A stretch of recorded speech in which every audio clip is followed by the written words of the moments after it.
2个5块是多少？10块。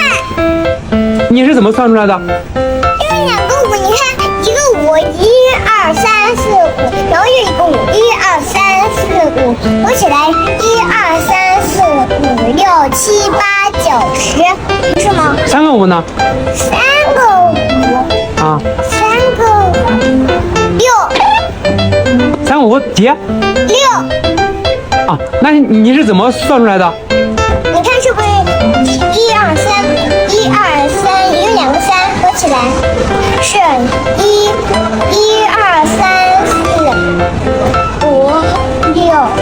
我说的是3个5。3个5啊。2个5是10，3个5呢？3个5是15。你会算啊啊？4个5呢？4个5是20。